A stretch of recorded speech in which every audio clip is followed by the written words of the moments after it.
The ninth victim didn't just die, she was turned inside out.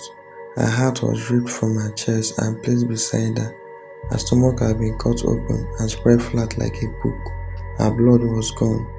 And hour later, the man who did it walked into a crowded police station, shook hands with the lead detective, and offered to help solve the case. But we are getting ahead of ourselves. Let me start with the worst part first. 13 people beheaded, drained of blood, chopped into pieces, small that the victims fit into a small woven basket. The killer lived directly across the street from the police station. And later, I will tell you why America's greatest lawman, Elliot Ness, let him walk free even though he knew his name. You think you know the 1930s, the Great Depression, boat bulls, bread lines. By 1934, Cleveland, Ohio was a city drowning in poverty. Kingsbury Run was the worst of it, a muddy ravine carved by an old Greek bed, lined with railroad tracks and oil refineries that belched black smoke into the sky. This was where the broken people ended up: transits, hobos, runaways, prostitutes who charged a dime, drifters who had lost everything when the stock market was crashed. They lived in sacks made of cardboard and rusted tin. They ate from garbage cans. They were invisible, and that made them perfect prey. September 5, 1934, a woman's torso walked up on the shore of the Lake Erie. No head, no arms, just a torso with ties still attached. The skin was red and textured like leather, soaked in some kind of harsh chemicals that had preserved it. The police called her Lady of the Lake. They had no idea who she was. No fingerprints, no face, just a mutilated ghost. They thought it was one of a domestic violence case, a bomb hit. They were wrong. 1 year later, September 23, 1935, two teenage boys were playing hockey in a Kingsbury Run, chasing dragonflies through the cattails, when one of them tripped over something soft. He looked down. It was a man's body, nude except for a pair of socks. His head was gone, his genitals were gone, his wrist showed rope burns, and his skin was a pale white, completely drained of blood. The second boy screamed, not because of the first body, because he had found another one. A second man, the same condition, beheaded, castrated, drained, but this one had been dead longer. His skin had the same chemical burn as the Lady of the Lake. Two victims, same killer, 1 year apart. The mad butcher of Kingsbury Run was born. The first victim was identified through fingerprints. Edward Andreessen, 28 years old, former hospital orderly, petty criminal rumored to be gay. The second victim, never identified. The killer had removed everything that made him human. No face, no name, just meat. January 26, 1936, a transit refilling through a butcher's dumpster behind a downtown Cleveland market found two woven baskets. He opened the first, arms and legs literally wrapped in a newspaper. He opened the second.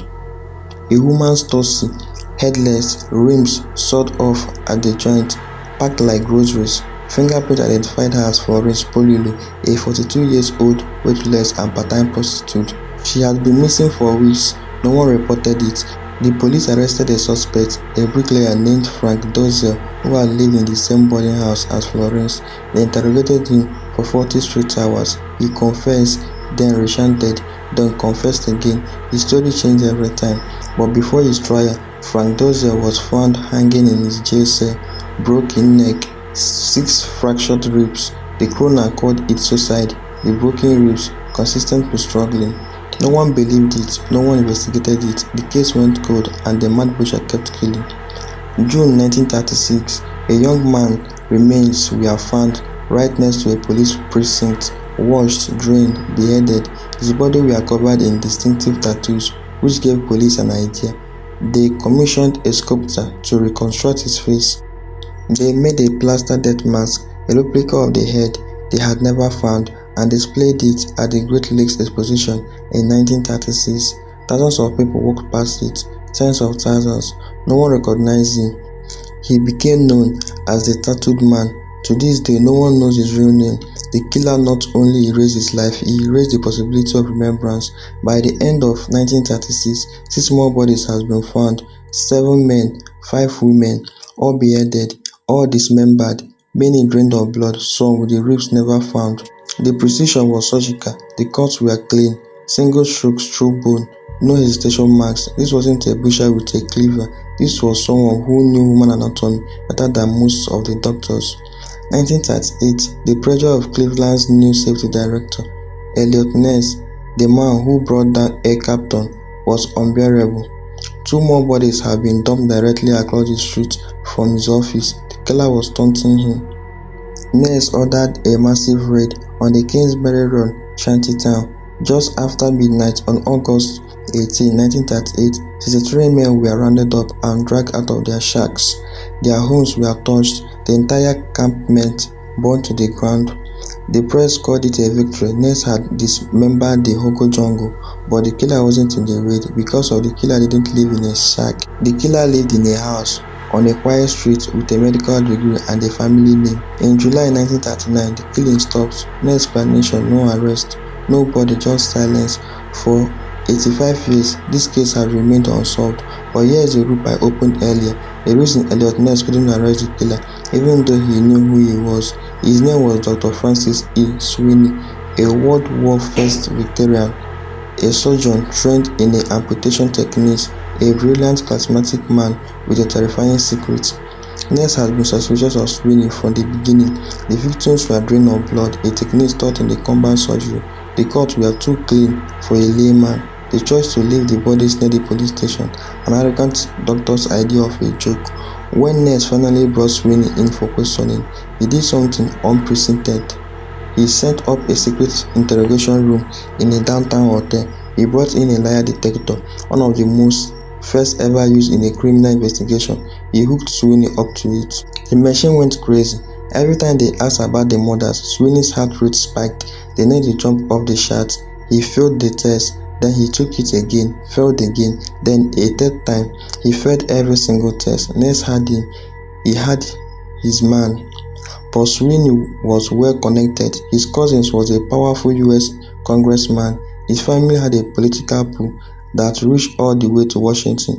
Before Ness could handcuff him, the phone rang. A voice from the nation's capital said 3 words, "Let him go." Sweeney walked out of the hotel room, lit a cigarette, then went home. Within weeks, Dr. Francis Sweeney checked himself into a medical institution. He stayed there for 20 years. The murder stopped the day he entered, and when he emerged in 1960s, old grey-haired, armless looking, the statute of limitation had long lived since expired. He died a free man in 1964, never charged, never convicted, never named publicly by the police. But here is where the story gets impossible. Historians have debated the Sweeney theory for decades. The circumstantial evidence is compelling. The surgical precision, the access to chemicals, the lie detector failures, the convenient commitment to a sanitarium, the absolute heart of the murders. But there is no physical evidence linking Sweeney to a single body, no DNA, no fingerprint, no confession, nothing. In 2014, the Cuyahoga County Medical Examiner's Office teamed up with the DNA Doe Project.